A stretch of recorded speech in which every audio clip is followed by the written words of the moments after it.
little bit past 7:30. The major topic is going to be the earned income tax. So first I want to welcome everyone who's here. And for anyone who doesn't know, I'm Dan Norris. I'm the president of the board. And we have all 7 of our commissioners participating in tonight's Zoom meeting. Again, that's just an indication of how important this is and how serious we take this issue. Let's see. Cheltenham has a great group of commissioners. So I've said that before. I'll say it lots of times. Each one of them representing their respective wards, but all contributing in significant ways to the management and improvement in the township. Tonight's Zoom meeting, we're going to begin by explaining the reasons why we believe that Cheltenham needs the flexibility of an EIT increase in planning for the financial challenges facing the township. Well, after our short presentation, we'll have time for questions. But our goal tonight is to be transparent of our needs and to provide information on the options to get Cheltenham on a sound and prudent financial path. Taking these steps will ensure that Cheltenham can provide the quality services its citizens want and keep Cheltenham strong. So while we are proposing an increase in the EIT, I want to assure all residents that we are taking a comprehensive look at all expenses, and not just expenses, business development opportunities, labor discussions with staff, township workflow and process issues, all to address the financial challenges which we face. It's really important for the residents to know we are not just looking at increasing taxes. They'll have to be increased if necessary and only if necessary. So first I'm going to introduce Commissioner Rappaport, who's going to provide some of the background to what initiated this EIT proposed change. After that, Commissioner Holland, Chair of the Finance Committee, will discuss the EIT along with Commissioner Ziegmanfeld. And real quick, Dan, before we go to Ann, just to let all the residents know that we're going to go through the brief presentation. The majority of the meeting will be to answer questions. Please have yourself muted when the commissioners are talking so that we can be clear and everyone can hear. And then you have a couple of options when it comes to asking questions. You can either type your question into the comment section, and we will take those questions, or you can wait until the end, raise your hand. Allison will see you, call on you, and then you can ask your question verbally. So that's all I have. Also, Mr. President, did you want to mention anything about the lack of need now to go to referendum before we go any further? No, frankly, I was going to leave that till Baron and Mitch were talking about the EIT because the major impetus is still going to be why we are saying we need an increase in the EIT tax. That's going to get to the point of how we get to that increase. So I'm going to leave that up to them. But now you can go ahead with your presentation. All right. Well, thank you, and good evening to everyone. Thanks for coming out tonight. The message that you do need to hear and make sure we communicate properly, again, is that this isn't about just coming to you for taxes. We wouldn't be doing that if we didn't feel we had explored and worked diligently for the past decade, essentially, to bring more efficient and more responsible finances to our taxpayers. So the purpose of the slides, starting on page 5, or starting on Ms. Elliott, we're going to slide 5. Where we got here is that it is very important background, and We really are at the point where Cheltenham Township cannot continue to conduct business as usual anymore. Over the past decade, you all have seen that the township has been struggling with a lot of issues.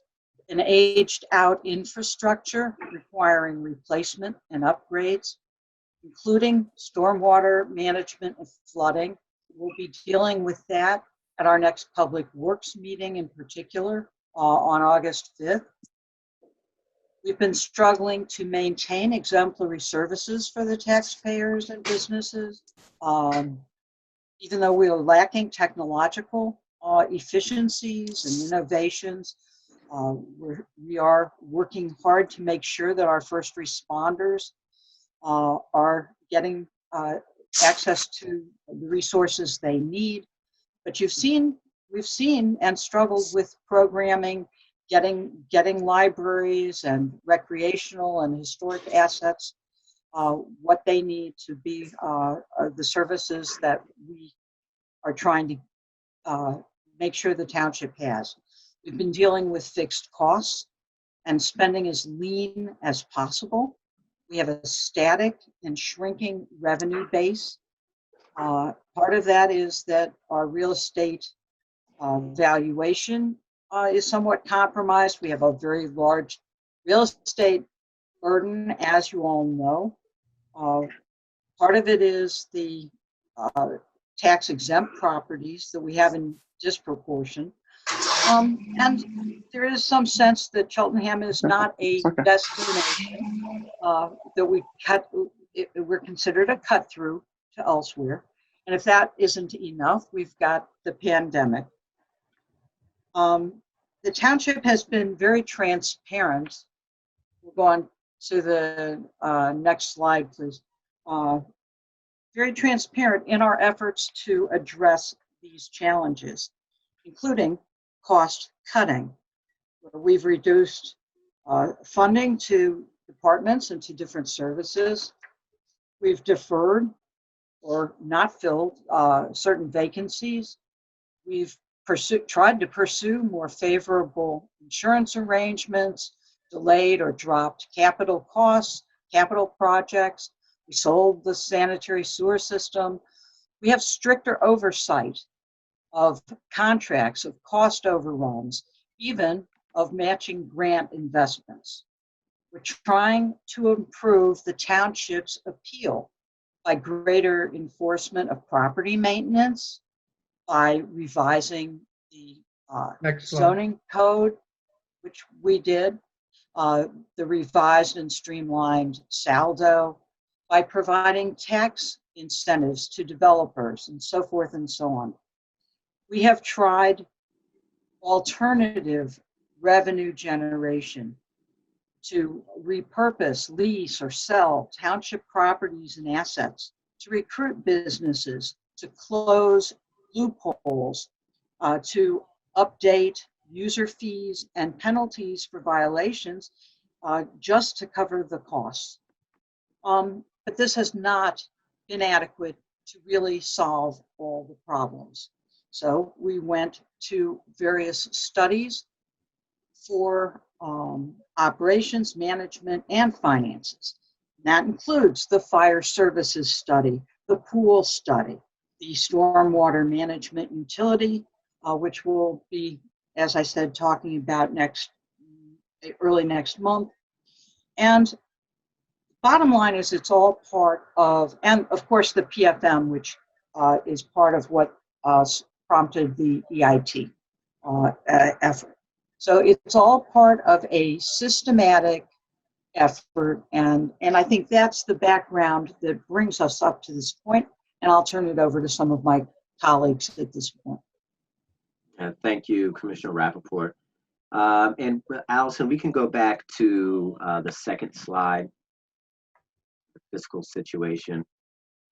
And, you know, I really don't want to be too repetitive with some of the points that Commissioner Rappaport mentioned, but we did take on multiple studies, the biggest being the PFM study that really has given us a roadmap on how we can start to build, really fortify our financial situation. Some of the problem areas that are identified in the study, which is online on the township website that is fully available for your review, is that the majority or 2/3 of our expenses are tied to personnel and commitments with our unions. And, those are sort of locked in, for a certain period of time, and then they're up for negotiation, and then they'll be locked in, again. So we have very little flexibility in 2/3 of our expense structure. The revenues have been shrinking as a result of a variety of different things that Commissioner Rappaport mentioned, but most recently the shutdown, with COVID and the lack of real estate transfer taxes and business taxes and EIT from people being unemployed, and that is looking this year like an approximate $1.5 million budget deficit below what we projected in the end of 2019 or the beginning of 2020. Moving forward, as we project looking into next year, and there are a lot of unknowns out there, but we are projecting that the deficit could be as anywhere between $2.5 and $4 million as a result of all of the things that we've already discussed. Commissioner Holland, if I can jump in, it's Commissioner Sure. Zygmunt-Felt. Please do. Just in doing some very rough preliminary look-see at the 2021 budget, because to a large degree, we still have a lot of unknowns in 2020. It's easier for us to actually take a future look. And that $2.5 million, and we're tracking or trending right now for 2021, right now at a figure of about $3.5 million. So we're closer to the 4 million than the 2.5 million based on just very early projections. And it's something that we'll keep working at, both in preliminary to and during the budget process. Thank you for that most recent update. And we are looking at additional sources of revenue, so it's not all about just cutting expenses, but the things that we are looking to put in place take some time, and they won't hit our budget in 2020 or 2021. They're sort of longer term initiatives, and that's one of the reasons why we're looking at the EIT. Next slide, please. So we talked about the limited revenue growth and the flat real estate assessments. The employee compensation and the health benefits continue to grow, which adds to our structural deficit on an annual basis. And then our debt service has been another cost driver. Typically, because of our financial situation, any capital improvements that we take on, whether it's a bridge or a pool or any sort of large expenditure, we do our best to identify grant funding to offset as much of that expense as possible, but we have to borrow money in the bond market for any of those, for the majority, if not all of those capital expenditures. Fortunately, in the most recent future, interest rates have been very low, so it's been beneficial for us to do that. And for the foreseeable future, we do expect interest rates to continue to be low, but that really is not a sustainable proposition, especially in a much different interest rate environment. Next slide, please.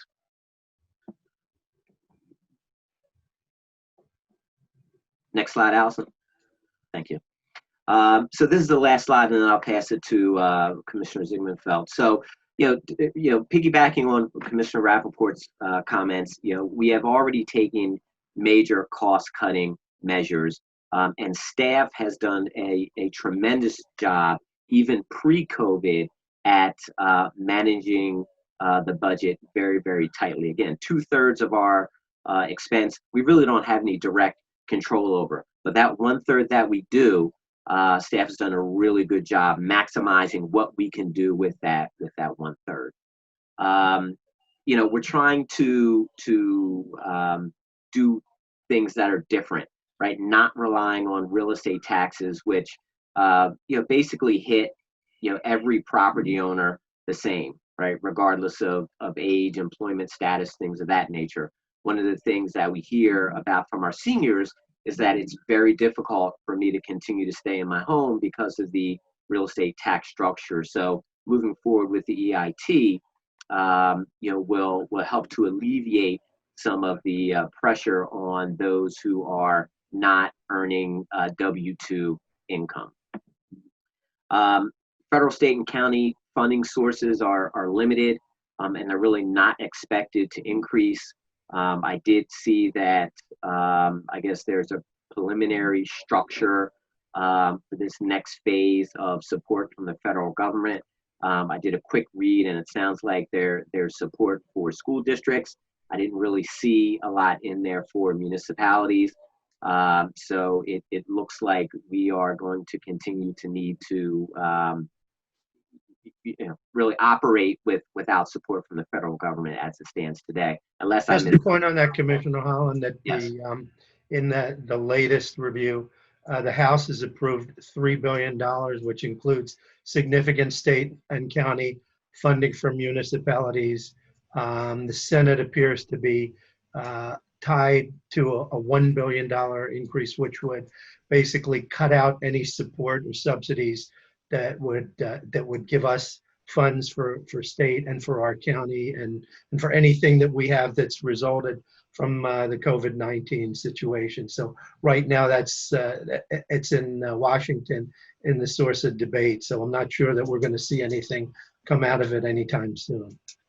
Yeah. So would you have any recommendations for residents on actions that they could take?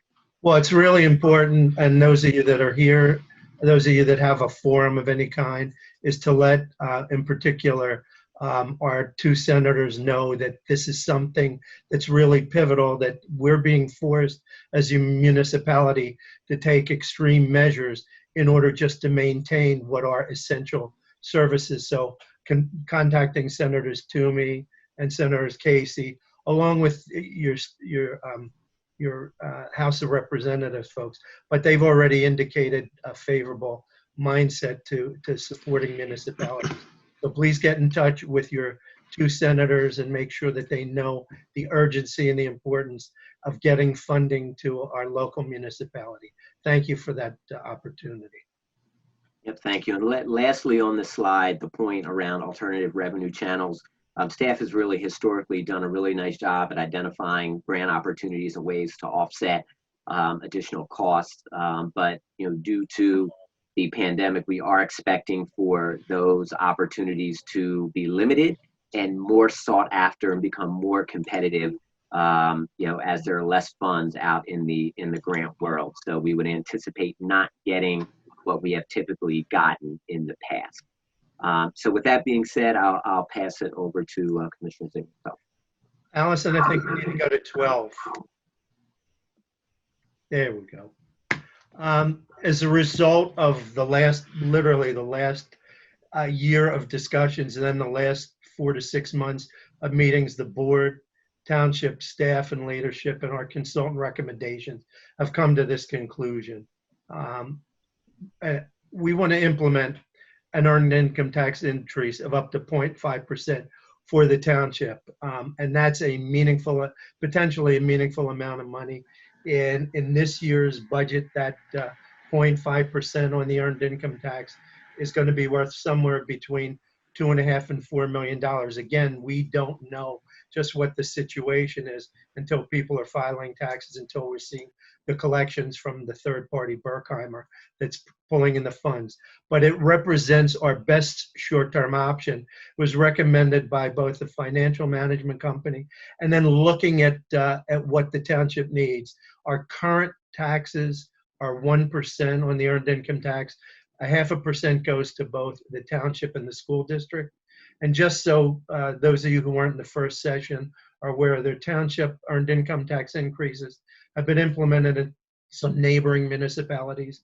In Norristown, with a 2.1% earned income tax, they actually collect 1.6% of that, or 85% of that. In Coatesville, 2% of 2.5%, that's an 80% collection. Allentown, 1.5 out of 1.975, again, that's 2/3. So from our point of thinking and the collective judgment of folks that we've come to rely on, the earned income tax increase, it represents a more reliable, predictable source of operating funds. And the purpose of those funds is really as Commissioner Rappaport and Commissioner Holland talked about. It's to maintain essential quality of life services. Here we're not talking about police, fire, EMS, public works. We're talking about things that make Cheltenham a unique place, an appealing place to live, and a place that all of us care about and work for. It's our libraries. It's our parks and our trail system. It's the increasing amount of collections of leaves, et cetera. And that happens as a result of some of these severe weather events, as well as some of the harsher times that we face. Our public works folks get out and do the things that we need them to do. You know, this year that we, because of COVID-19 and social distancing, we've been limited and haven't been able to open our pools. But it's really critical that we start to look at all those things and make sure that we maintain that basis services that our residents and taxpayers consider essential. So that EIT increase that will strengthen our tax base and really protect those services day in and day out.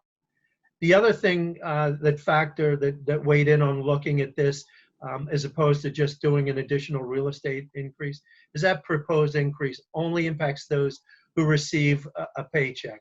It avoids assessing the people who are at this point more vulnerable and really can't afford it. Those on fixed incomes, retirees and seniors, obviously living on Social Security, pensions and investments.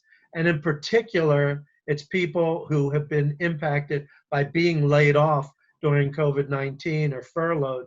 So they're not earning a paycheck. They are maybe on unemployment. Maybe they're getting supplemental funds. That $600 is scheduled to run out at the end of this month. So it's really something that we didn't want to impose on people that are already living with some of those burdens. And again, one of the things that we have no control over, about 42% of our township residents work in Philadelphia. Many years ago, the Sterling Act was passed.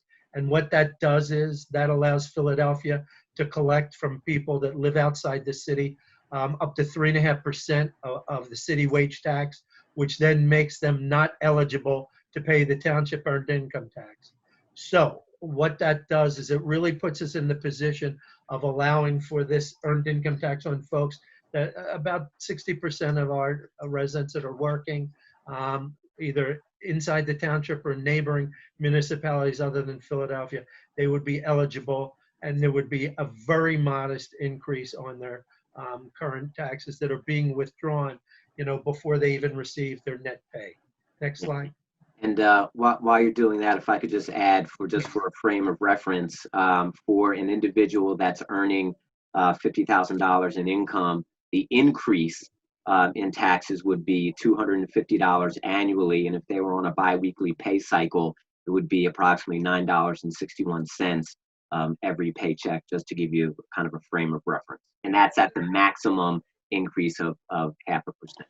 Yeah, I'm sorry, Commissioner Ziegmanfeld and Commissioner Holland, if I may, just very quickly, Commissioner Holland just mentioned something which I think is worth emphasizing, which is that's the maximum. The proposal is to increase up to 0.5%. It's not guaranteed that it would be 0.5%. And it would be based on what the needs of the township in terms of fiscal requirements would be. So I just wanted to piggyback on what Commissioner Holland was saying there. Yeah. Commissioner Holland, this is Commissioner Brockington. Can you do those numbers again? I had someone who wanted to know those numbers again. Can you just give that example again? I think it's important for to know.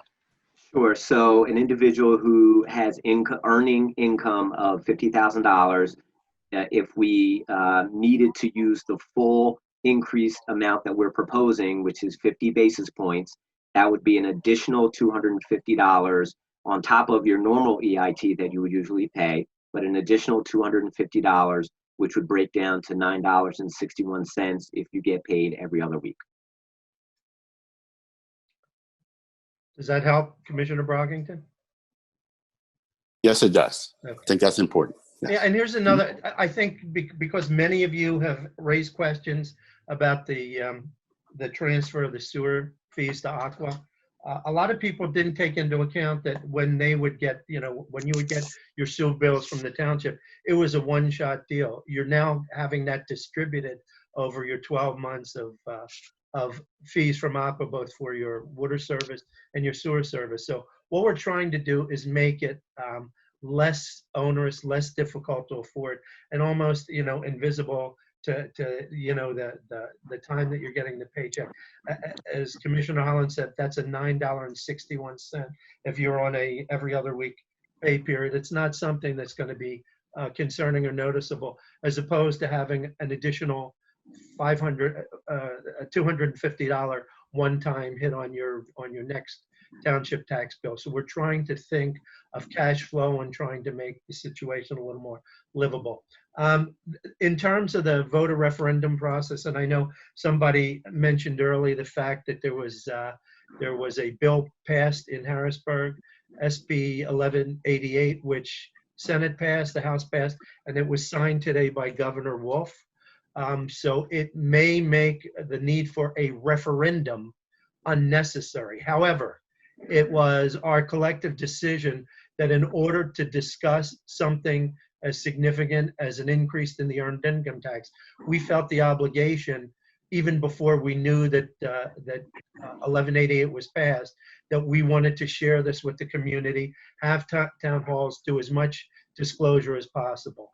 If in fact we were still subject to the referendum, we would have to do an ordinance in August, etc. What we probably will be able to do is simply pass an ordinance, a board ordinance, at some point between now and probably, I guess, October, November, that allows us to increase the earned income tax. But we felt it important to do this disclosure and have these public sessions. And so likely we will advertise, hold public meetings, et cetera, on the earned income tax and implement an increase even without the referendum for the 2021 calendar year. Next slide. We will, however, have a special meeting of the Finance Committee and Board on next Wednesday, July 29th via Zoom, to consider the adoption of the ordinance. And I believe, is that still the case, Mr. Bagley and Commissioner Arman, or we're no longer subject to that July 29th meeting? Yeah, I don't think we need that. Okay. Yeah, I think that's only if the board wants to go forward with a voter referendum. And I'm not sensing, as a result of the actions of the governor today, that it's going to be necessary. Right. So just to, this is Dan Norris again. So just to be clear, we will be scratching that July 29th meeting, because with the governor signing the legislation, it won't be necessary to do a referendum. And we knew that was a possibility with this process. We wanted to have tonight's meeting to be fully transparent and communicative with the community, so that there's an opportunity to inquire about the EIT tax or anything related to it. And furthermore, so even if there aren't further town halls such as this, the message should get out to the community and be clear. All of our public meetings are open. They are all currently being held by Zoom, so perhaps that's even easier for residents to get to. You don't need a car to get there. And at every one of our meetings, besides the meetings being open to the public, there's an opportunity for the public to ask questions. And there's always a period at the end of the meeting where you can ask questions on any topic you wish. So I want to make that clear. Thank you, Commissioner. Questions that have already been posed to the board. And so last week we had about 45 minutes of additional questions, but these were early questions. What other taxing or revenue generation increase options are available? Obviously, the first one is to just make the traditional increase on the real estate tax, which we thought imposed an unfair burden and didn't really reflect what is the current financial situation for many in our township who are retirees, seniors, living on fixed incomes, or maybe subject to the challenges, the economic challenges of COVID-19. Another question that was raised, why conduct the referendum in a presidential year? And to what Board President Norris said, we believed that we had an obligation to maximize the awareness, the education of our public. And if we were going to put this to a vote, we wanted to maximize voter participation because we believed that it was the right thing to do. We wanted to put that in the hands of our voters, even if at the end of it, they didn't agree with it. We still felt that was an obligation that we had. Question 3 was, so far, what and how much did the township save in the cuts, furloughs, and layoffs it's made to date? And that is hard dollars, $875,000 to date. There are other potential cuts and reductions that we can make.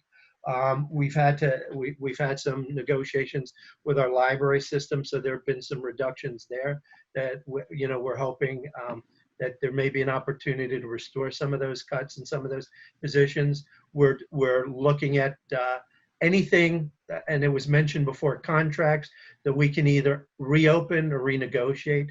There's some legal matters that may bring the township incremental dollars. The courts have been closed. And Mr. Bagley, is there a return date for Montgomery County courts and for things to allow us to go back into an active litigation mode? The courts have partially opened.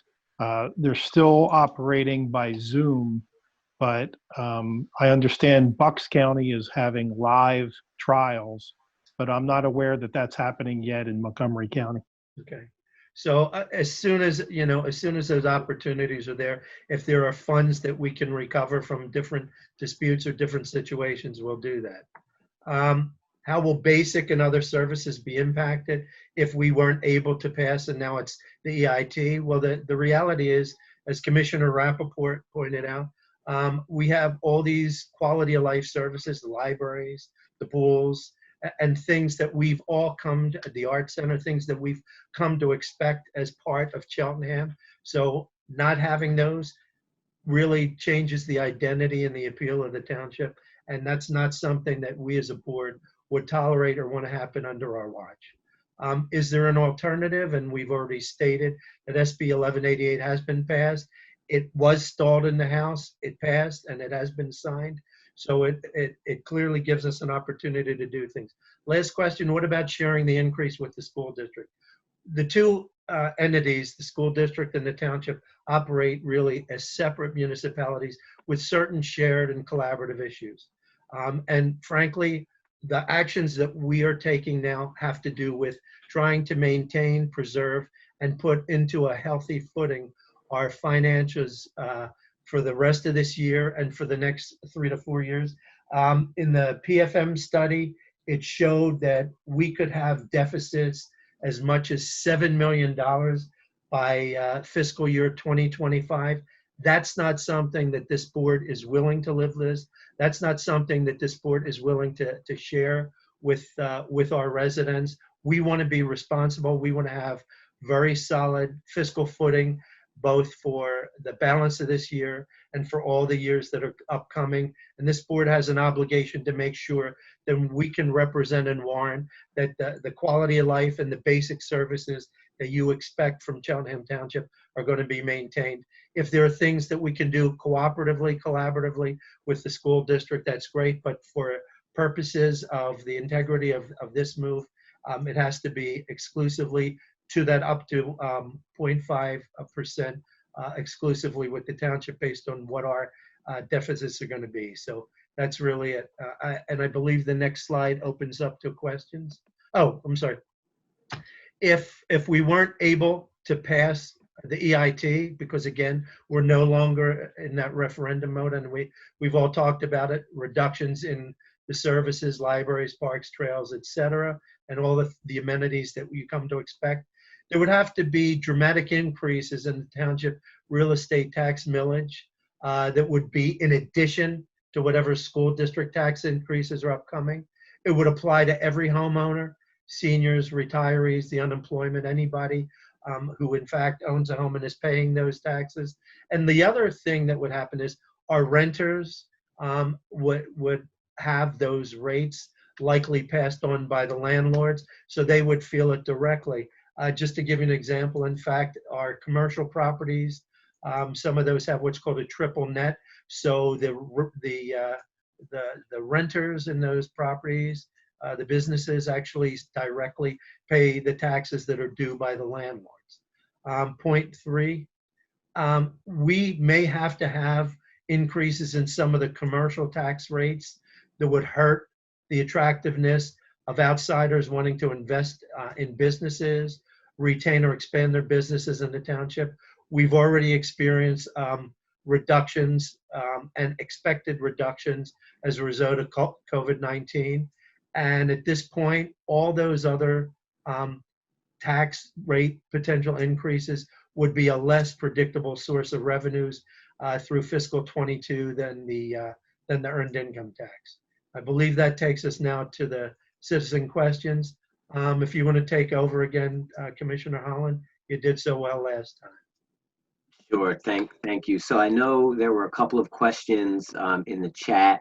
The first one is asking to address economic development efforts and what we're doing even during COVID-19. I don't know, Mitch or Brad, if you want to take that. Commissioner Bransky. I was unmuting. I could have been talking for all night, but you wouldn't have heard me, which some prefer. During the pandemic, the biggest problem has been issuing permits, which is now a process that occurs. We're open for business that way. So construction in certain areas has already come back to life. The normal course of business is pretty much happening. The only holdbacks we're seeing are those businesses which aren't sure if they can proceed given the pandemic, and it has nothing to do with really the township. But you know, I'm very optimistic about where things are because we're seeing the same interest we saw before, and I'm hoping that's going to even pick up more once we get clear of this. Yeah, and I'll add to that. I know, Commissioner Pransky, that there's work being done on the Elkins estate for that terrific development, hotel, restaurant, et cetera, in your thing. I know that they're working on the Ashburn Country Club property for the 95 singles and 71 towns that are there, as well as 32 acres of open space for access to the township. And actually, it'll be part of the continuing trail of Tookenny Creek Parkway.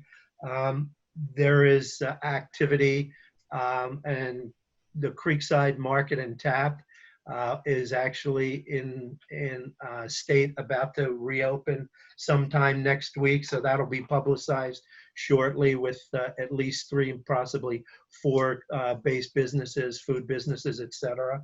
And I can tell you that in various wards, I know Commissioner Pransky and I have had on-site meetings with ward commissioners in a number of locations with investors and developers who are looking to put both residential and commercial properties in action in the township. So there are a lot of things, and I can tell you both the development committee and each ward commissioner is looking to encourage and incentivize where we can, or it's within our purview, to try and get additional commercial activity. To piggyback on that, I wasn't going to be project specific, but everything that Commissioner Ziegler is correct. And we're having the normal course of meetings with potential new developments and new projects that we've had in the past. I usually wait until something's actually going to happen, but the point is the flow of intent is still there, and we're still looking at all these projects and hoping that in the future they all do in fact go forward. And that's I'm sorry, just to emphasize that part of the PFM report also talks about economic development as as part of the, sort of, cafeteria style plan that we're picking and putting on our plate to put ourselves on better financial footing.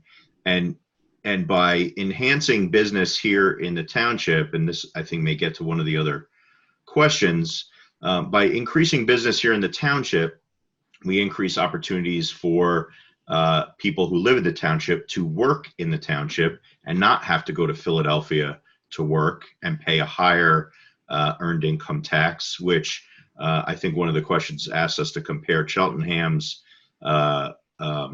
EIT, or maybe tax on business, to Philly's.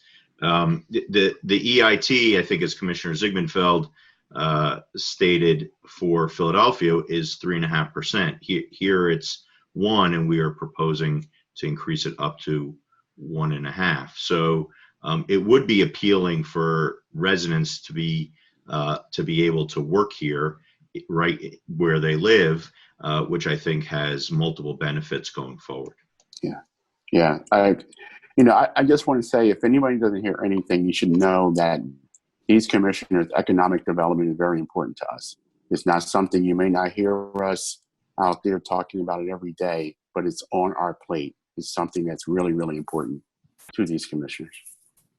And just one last point, there are some parcels, non-taxable parcels, that are under discussion for development.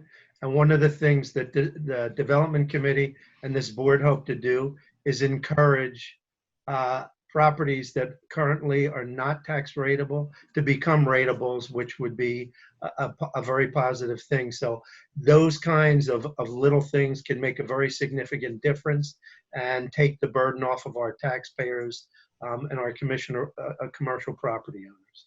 So thanks for that. Yep, thank you there. So this will be the last chat question, and then Allison, we'll see if folks want to raise their hand on the screen or if they just want to chime in.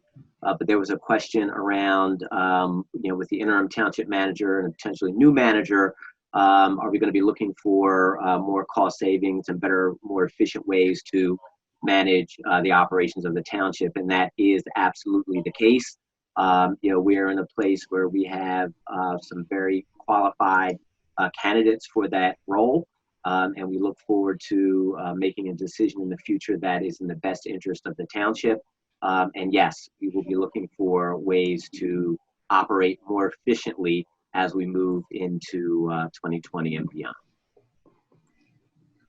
So, Allison, do we have any other questions that are not chat? You have Yes, one. we have one from Brooke Welsh.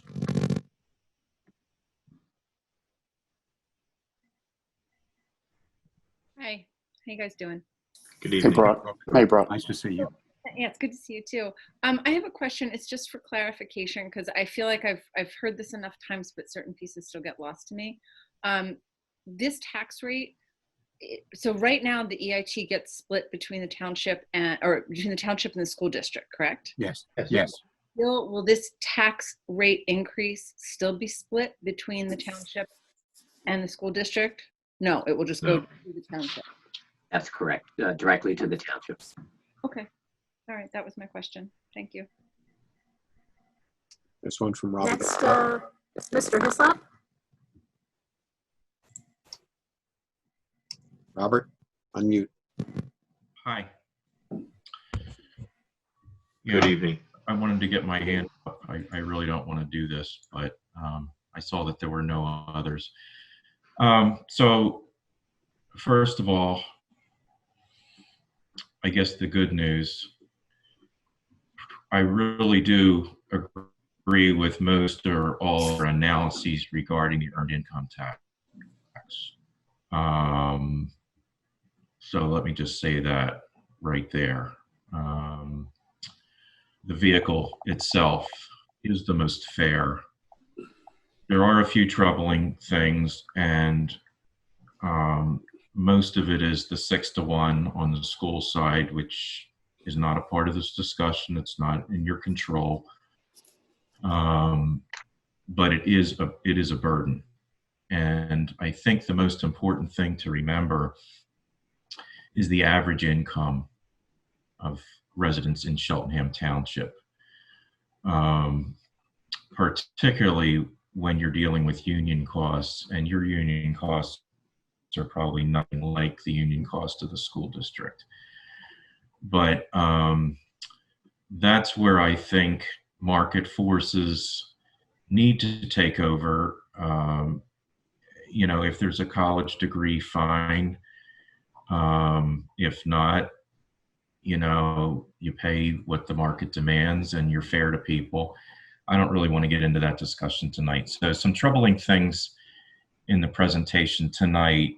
Otherwise, I would say full speed ahead with the earned income tax. First of all, it's more important that the earned income tax replace the real estate tax for all the reasons that you've said, even if it's a planned eventual phasing. I think that you've given enough substantial evidence on why that would be the case, and then that wouldn't hurt the real estate market and things like that. The other thing that was troubling is, already pointing to rates that are 2%, 2.5%. Look at what Norristown's doing. Look at what somebody else is doing. That's a bit troubling because their real estate taxes, I'm sure, are not like Cheltenham's are.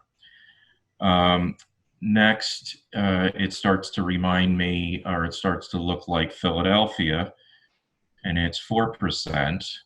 And then some people will be paying that Philadelphia 4 plus 1.5 or 2.5 or whatever. So please keep that in mind with the average incomes in the township. And I don't think any of us really desire neither the quality nor the cost of the Philadelphia income tax. Otherwise, we'd move to Philadelphia for that quality of life. Next, yes, there was a short list of essential quality of life services. Be careful putting the pools there. I understand, just like stormwater management, it's more efficient for the federal government or the state or the county or the township to each do their own piece with waterways, with sewers and all that, so that we don't have a bunch of privatized things. But with pools, I'm happy as long as the income from the pools pay the expenses for the pools, and then you're neutral. And I think, years, for how many years my family did the same because it was too inexpensive not to.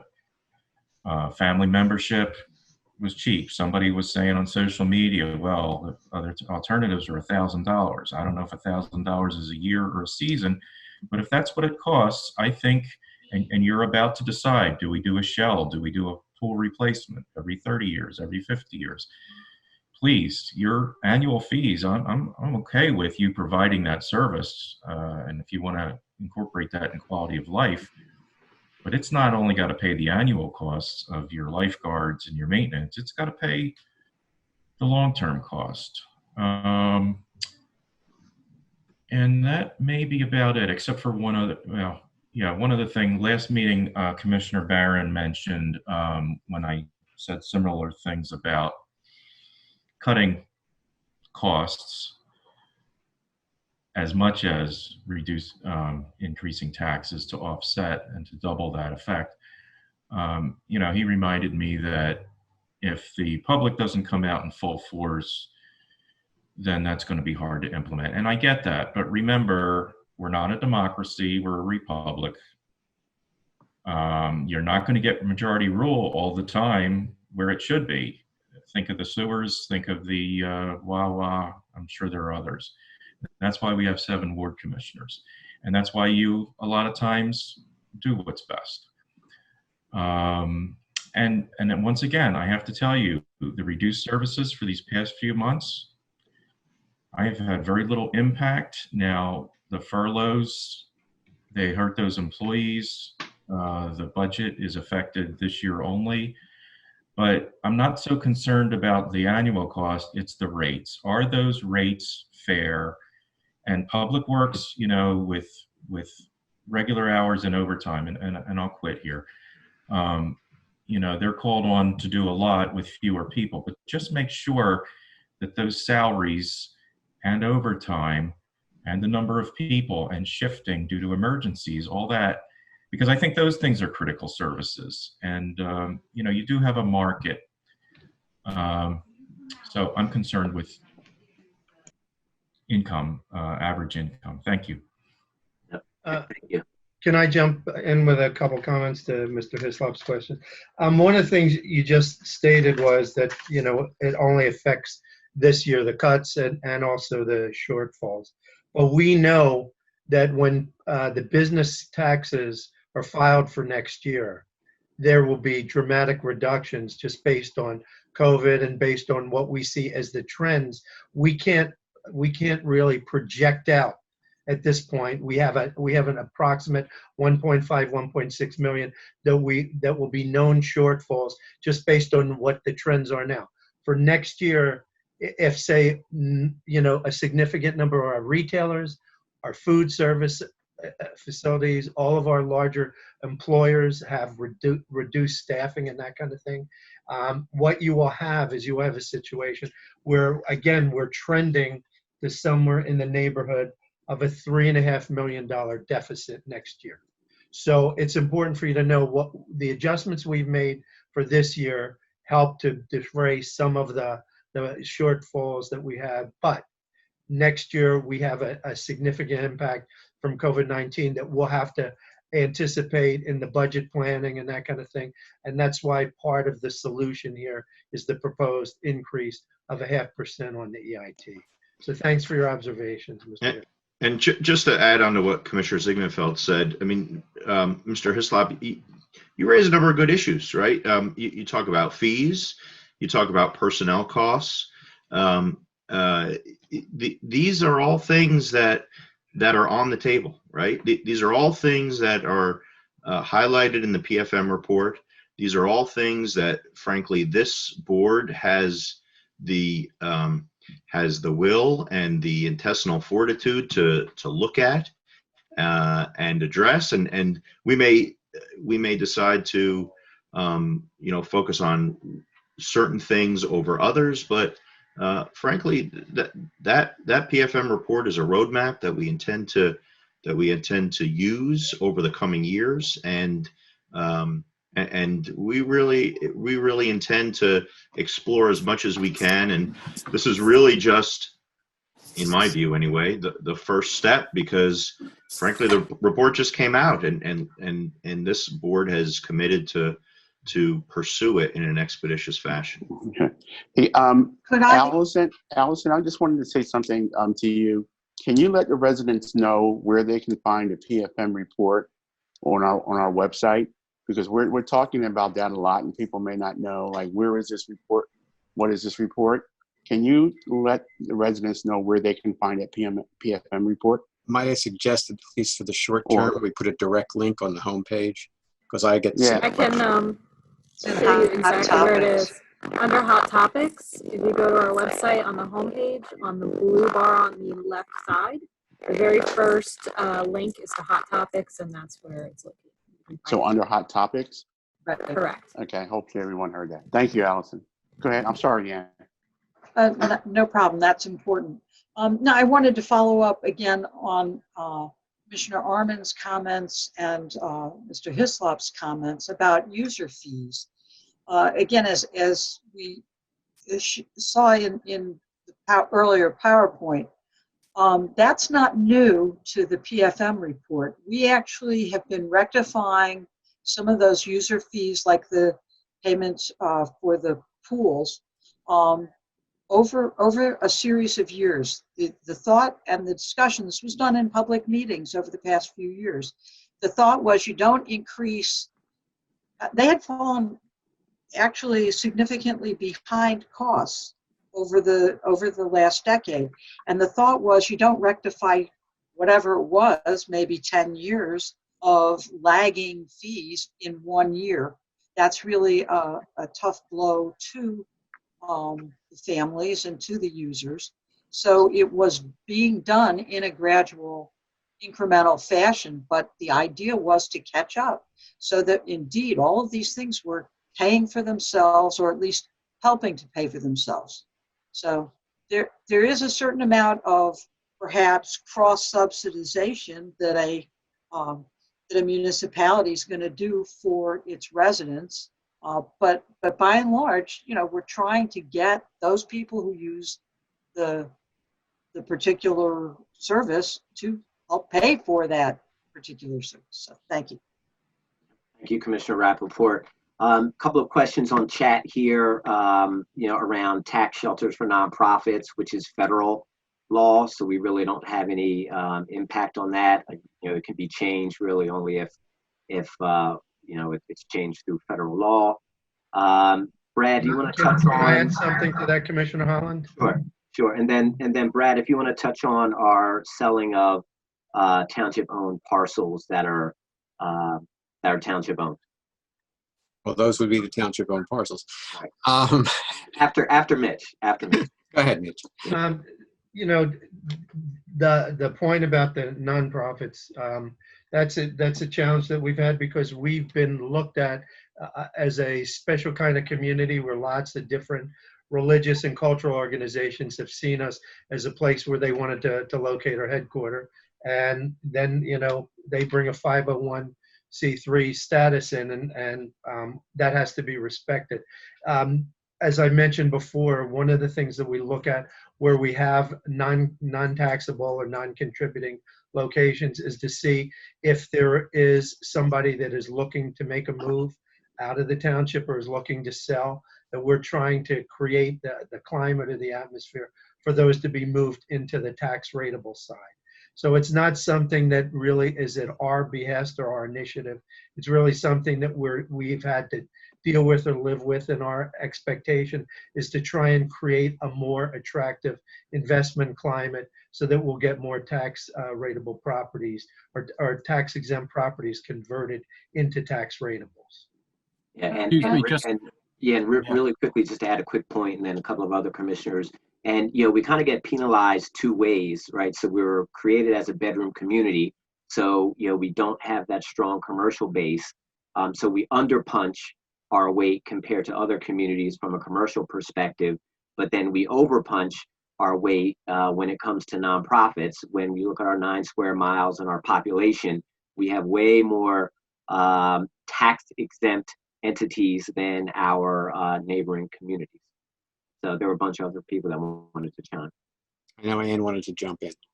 Well, thank you. I was just going to add real quickly that even we try not to give them a total free ride, and we ask every year for a payment in lieu of taxes, which is, you know, certainly under funding what would have been their fair share of taxes had that not been their federal right. But the point is that there are very few areas where we haven't tried to get participation in the services. And you'll see that when we come to the stormwater management, that's going to be more fairly distributed among all users, all property owners, not just the tax ratables. Right. Thank you. Go ahead, Brad. I think we need your answer. Okay. There's a couple things to consider. First of all, just as far as township-owned assets, and I'm not suggesting we would sell these. We have over 300 acres of parkland. So that's an overhead that we carry, but it doesn't obviously produce an income. We also have a number of township buildings and other properties, everything from the township building down to the shovel shop. And watch my shovel shop. I know. Which is where Irv's going to open up a bar. But we've been looking not only at all these properties, but there's an inherent difficulty, unfortunately, as the First Class Township Code is currently stated, for the township to sell a property. And what we've found in the past, and in the recent past, is that when developers are interested in a township property, the process makes it close to implausible to be able to put in a bid, do some reasonable due diligence, and pay for the property because the timeline is too compressed. So one of the things that the township is looking at is how to change the bid cycle to make it more feasible for these people to buy and develop properties. We do have interest on some of these properties now. Developers are coming in and say, look, you have this acreage on Cheltenham Avenue or elsewhere in the township, and we'd like to consider doing some other project there that would make them tax productive. We pursue those diligently, and we will continue to pursue them diligently.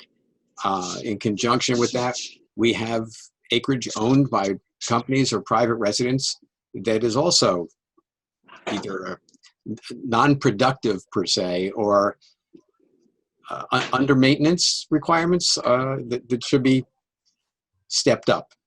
So we look at those two in the hopes that we can improve the value of the properties and thus increase the tax value to the township.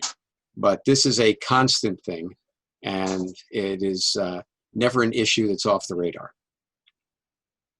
Yep. Thank you. Thank you, Brad. Thank you, Yeah. Brad. So really quickly, there was a question about pensions for commissioners.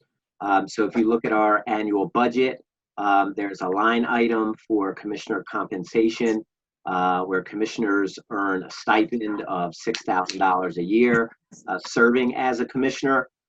Currently, if you serve for, is it 12 or 13 years?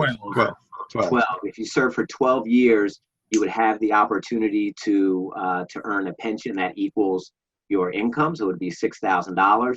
But as we said, we are looking at a variety of ways to minimize our expenses, and everything is on the table being looked at going forward. I think, Mitch, this one is for you. You mentioned the Sterling Act. Can you just restate what you said about Philadelphia and REITC, just for clarification? Right. So it's estimated that 42% of township residents work in the city of Philadelphia. Under the Sterling Act, which was passed by the state, people who work in the city of Philadelphia do not pay earned income tax. They pay a 3.5% city wage tax in Philadelphia. Now, an interesting element of the COVID is something that we have been exploring, and that is, for a period of time, township residents who normally would be working physically in the city of Philadelphia had been working from home.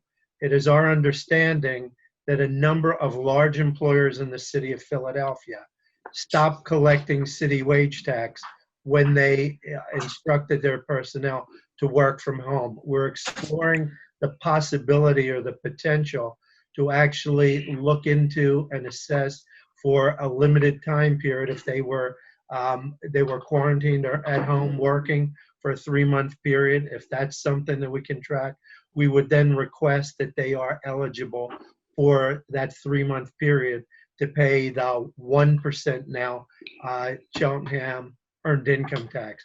But under the Sterling Act, people that would work a full year in the city of Philadelphia, where the city wage tax is being collected, are excused from paying the township local earned income tax. Thank you for that clarification. Allison, do we have any Rhonda other? had her hand up there. Correct. Rhonda? Rhonda, Just a quick comment about the PFM and posting that. I appreciate why Allison wanted to do it on the blue column, but if we could please do it in the middle and when you post the video and that information, a lot of citizens don't know to go over to that section. So to make it more accessible when they go right to the page would be appreciated. I have it on my page, but on the Cheltenham infrastructure page, but putting it on the blue, it's not always seen. So that would be my request. And what I tried to say before the meeting started was to thank staff for getting the video posted last week so quickly so people could view it and look at it. So thank you for that. That was my only comment. Rhonda, I want to take this time to thank you for what you do with your page, getting the information out to our residents. I think that's a really good idea, making this PFM report a little bit more easy to get on our website. But I want to personally thank you. No, you're welcome. We're all, or when I started all this, you and I had this conversation. We're all in this together, and that's why I started my involvement in this community and why I continue it, is because only together with citizens and you all are we going to make positive changes. So thank you for the compliment. Well stated. Great Mhm. job, You're Rhonda. welcome. Thank you. Thank you. I don't see any more hands up. Okay, last opportunity for questions. Dan, why don't you wrap this up? Oh, that's right. Official meeting. Yeah. Seeing no further questions, I will. Welcome back. I will take a motion to adjourn the meeting. So moved. So All moved. those in favor? Aye. Aye. Aye. Thank Good you night, very everybody. much to Stay everyone safe. who attended. Thank you. All right. Thanks, Good night, everybody. everyone. You all. Good night. Have a good evening.